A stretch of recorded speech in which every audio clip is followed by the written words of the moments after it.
All right, welcome everyone, and thank you so much for joining us today in this virtual town hall with the Libre Initiative. My name is Jorge Martinez. I'm the Texas Coalition's Director for the Libre Initiative, and today we have a very special guest. It is someone who has been in public service for many years, whether it was as a high school teacher or serving our military or in the current role they serve in today. That is our Texas Land Commissioner, George P. Bush. Commissioner Bush was first elected in 2014 and re-elected again in 2018. And with that said, Commissioner Bush, it is an honor to have you here with us today. Thank you so much for joining us. How are you doing? Not too bad. Good morning. Thank you for having me. As we say in Spanish at times, good to be with you, Tocayo. Both of us are Georges. So always great to visit with Libre because I'm a huge fan of the mission and the objectives you've set out for Latinos in the US and being a big part of the future of our country. So I'm honored to discuss the future.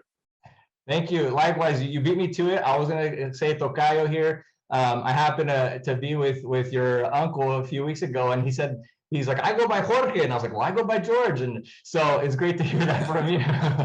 But look, we're gonna, for those listening today, we're gonna talk a little bit about education. We're gonna talk about some energy policy and some jobs. So with that said, before we get started, Commissioner Bush, I really want to ask you, for those who may not know what the Texas Land Commissioner does, or what the role is, and a little bit about you, can you just explain to us what is it you do, and feel free to take it away. Absolutely. This is, I think, the best agency in the state of Texas because we take care of our military veterans. We provide revenue and resources for school children throughout the state of Texas and our public schools, K through 12 and post-secondary ed. We respond to natural disasters here in Texas, and then we also protect the rich history of the state. And so, to be honest with you, not a lot of Texans know what we do. In fact, several of our staff don't exactly know what we do, but it's an important state function and one that I'm honored to serve in as the 28th Land Commissioner. The agency dates back to 1836, the dawn of the Texas Republic, and is the oldest functioning ongoing agency you'll find here in Austin. And so a lot of those responsibilities carry on to this day when military veterans were honored for their service to liberate Texas, whether it's clearing title and settling legal claims between, at the time, a lot of ranchers and farmers disputed the boundary lines of what they owned and what the state owned. And that heritage carries on to this day when, people are talking, and we'll talk a little bit more about it later in terms of energy. But the fact is that of this great state that we manage, only 1% is controlled by the federal government. About 11% is controlled by the state of Texas, whether that's our agency, Texas Parks and Wildlife, which many of your viewers are familiar with. But the rest is privately owned. And because of that independent streak and the value of capitalism and free markets, it truly makes our state great and unique. That's a lot of stuff that you oversee and the role that the Land Commissioner plays and how it impacts Texans. You mentioned a little bit about education, and I do want to get started with just a few of the questions we have here. Now, Commissioner, you obviously being Hispanic, you understand our community and that education is really important to us. You yourself are a Rice University alum, and after that you went to UT Law. What was it that motivated you to pursue higher education? And with that, as there are students who are getting ready to graduate now, what advice would you share with them as they embark on their future?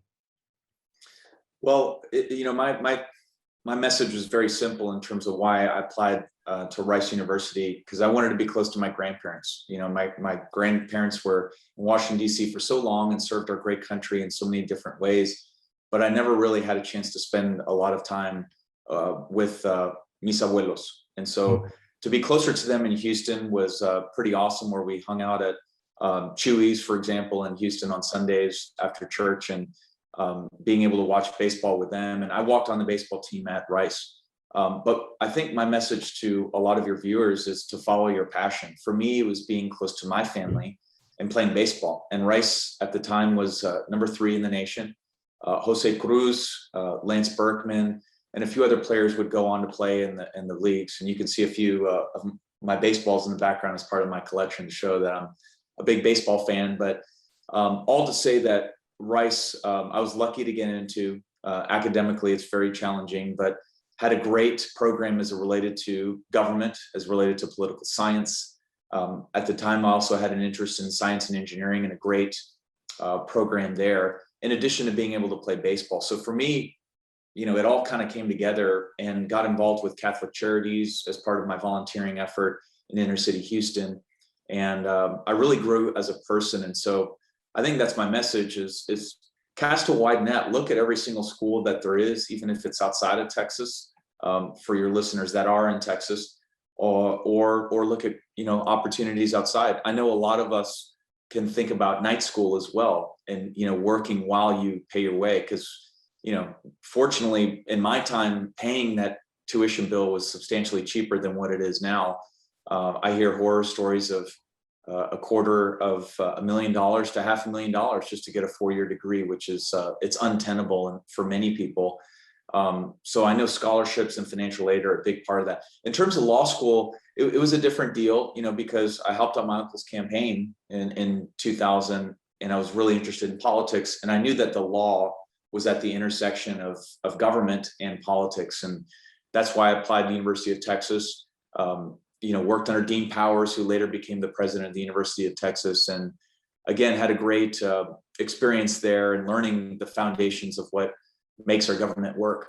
And so I really recommend, again, following your passion, following your areas of interest. That's what brought me to law school, and it's a degree that I use every single day in my role as Texas Land Commissioner. Wow, that's very informative, and to really get to know you as well as what it was that really had you pursue higher education. This last year was a big challenge for many folks. I think we all lived through it, obviously, with COVID. And it was an unfortunate year. Many parents and teachers and school districts, they had to adapt to virtual education. I had to adapt to it. I know you did. As a father, could you tell us about your kids and what you saw with their education during the pandemic? Were there any struggles or challenges or successes that you can share?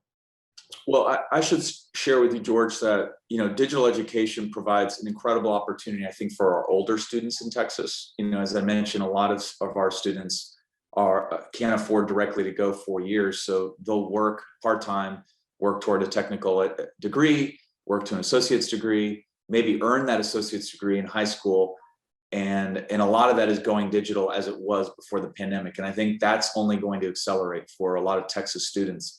As it relates to my kids, who are 6 and 8, one of whom was pre-K and another in first grade, I've got to tell you, it was a dramatic challenge late last year. Now, we're blessed in that they were able to go back into school early this year, but it was difficult. As a former teacher and being there with my son, I could see the little pain that they had in terms of processing the information, exhibiting the kind of conduct that you would expect in a classroom, where there would be restraint and ability to intake the information, but that just wasn't connecting online, unfortunately. So I say that digital education, I think, works for several students, and it doesn't work for other students. And that's what school choice is about, right? Is being able, as a parent, to choose what's best. And so I think the pandemic will force a lot of those conversations in the Capitol. Here in Texas, for example, homeschooling has increased 3 times. I know a lot of my neighbors and a lot of my friends created pods with their students. As soon as they got vaccinated, they were out of the pods and back in school. But it's all to say that I think it's going to transform education, especially for post-secondary ed, but for K through 12. We're seeing that kids need to be in the classroom. They need that social interaction. And teachers, for that matter, want to get back as well, because they miss being able to personally educate as well. I think you mentioned it well. Parents should have the best knowledge of what's best for their child, right? So they should be able to choose the best education, which is school choice, education opportunity. And Libre has long advocated for education opportunity and parents' right to choose what the best education is for their child. Could you also explain a little bit more in detail about education opportunity and what education opportunity means for Texans? So this is, an area where Texas, unfortunately, has fallen behind. For as ambitious of a state and entrepreneurial as a state we are, I'm frankly disappointed that we haven't learn the lessons from, say, Arizona or Florida or other states that have created opportunity scholarships, because Texas is no exception to the rule that in a lot of our inner city areas, even in rurally impoverished areas, that we have failing school systems. And a lot of these parents just don't have the opportunity to transfer their tax dollars that is allocated for their child to be able to utilize for an opportunity, whether that's in a private school, a religious school, or an opportunity to relocate to another community that provides that. The good news is, in Texas, we do have public charter schools where they have to obtain a charter from the State Board of Education, and that movement is expanding. Great charter networks that you're familiar with that are doing an amazing job and graduating, some of them like KIP and IDEA and YES, they're graduating close to 100% of their students from high school. And for a lot of their student populations, they're the first in their families to go on to college and attempt to get a degree. And that, to me, it's not only breaking the cycles of poverty, but it's creating the American dream before our very eyes. And so I'm a big supporter of it. I think it's important that parents have that opportunity in Texas. And so, hopefully with new legislation, we can expand that, because right now charter schools have to pay property tax, whereas conventional schools don't.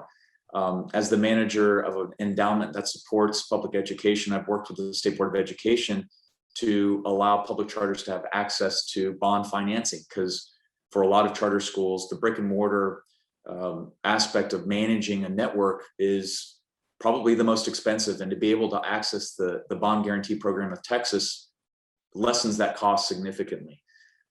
So what's crazy, George, is last time I looked, the wait list in Texas for students applying to a public charter in Texas is over 50,000 in Houston alone, and I think it's 100,000 statewide. So there's a demand. When you create a market, a free market, and the demand is saying we want more of it, I think on the supply side, the state needs to wake up. Yeah, I have actually, my son is attending one of those public charter schools you mentioned, and that was what worked best for us. But my neighbors, they started their son, same age as my son, who's 4, at this public charter school. But at the end, they decided that wasn't the best education for that child. They took him to the traditional public school, and that's great for them because everyone has got different needs. But you mentioned some great information about the challenges and struggles that we have in Texas when it comes to education, and we really do hope that we're able to turn that around. And now, switching topics, gears here a little bit, I do want to talk a little about economic opportunity, some fiscal responsibility, and eliminating red tape. So obviously at the national level, we have seen a lot of executive orders come from the current presidential administration that seek to regulate state and federal lands. Can you tell us how this is affecting Texas? Well, regretfully, if you look at the flurry of activity from the Biden White House, we've seen a record amount of executive orders. And I'm a big believer in the constitutional process that says that Congress should be the one that's making these moves, as opposed to an executive waving a magic wand. Regretfully, a lot of those executive orders, as you allude to, target the oil and gas industry, they target private land management, and they target state-owned lands, including the state of Texas. So as I mentioned at the beginning, with less than 1% controlled by the feds, we as an agency are under attack. And so we set up a legal defense task force to push back on this overreach that we've seen from Washington, D.C. Because think about our beneficiaries, George, it's the school children of Texas. There's no more important beneficiary. And it affects the funding where on average we'll generate about $1 billion, whether that's oil and gas royalties or renewable energy sources that are developed on the 13 million acres that we manage. And that's a whole lot of money. In addition, we manage an endowment of $8 billion. We have a bill in the legislature this session that would merge us in with the State Board of Education, creating the largest K-12 endowment in the world at $42 billion, all to support K-12 education. So when you look at the fact that over 90% of the royalties that have built that endowment come from oil and gas, and that's directly under attack, my job as land commissioner is to defend that. So we've got a lot of work ahead of us. We're in the courthouse in Wyoming, Missouri, and keeping an eye on potential cases here in Texas. But that's how it affects Texans on a personal level. And secondly, I would say there are a lot of Latinos that are employed in the oil and gas industry. There are about 420,000 oil and gas related jobs directly. That doesn't include secondary effect. It's estimated that close to a third of them are Hispanic, that are on the ground working these wells, of which in an industry that I used to be a part of. But the orders themselves, some estimates put it at 120,000 jobs lost this year if the orders hold up in court. So a lot is at stake, and for a lot of workers that we've talked to, this is the difference between being able to put food on the table on one end and having to sell your home and pay your debts. And that's not a situation we want any folks in, particularly when we're trying to recover from a global pandemic. I mean, that's the last thing that we should be doing at the national level. So the good news is this is a very resilient industry, and our agency's hard at work. So I think together we can make sure that we're protecting as many jobs as possible. You said it best. I have a lot of family who work in the oil fields and the pipelines, and many, whether they haul sand from the oil wells, or they're actually putting in new pipe, or all the thousands of different jobs that are out there. A lot of them are Hispanics, as you mentioned, from South Texas, where I'm at, who do travel up to the oil fields. And this administration is taking a very serious stance on energy.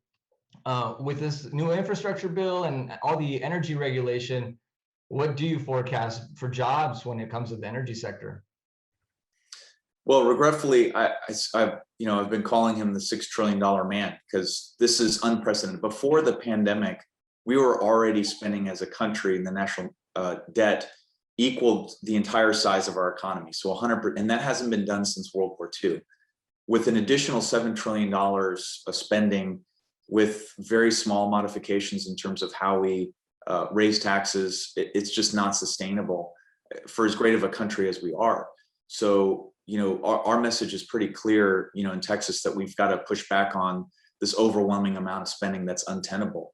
What it means in terms of transition, and look, I'm not against renewables. I don't think any of us are, or decarbonizing our economy, but by switching off the oil and gas industry overnight, you penalize hard working individuals throughout the state and throughout the country without thinking through the economic cost of that transition. And so, you look at our state and our agency, what I love about it is that we're market-based. We're not a regulator. We don't provide grants or subsidies to oil and gas and or wind. It's who can provide us the best deal for the school kids of Texas.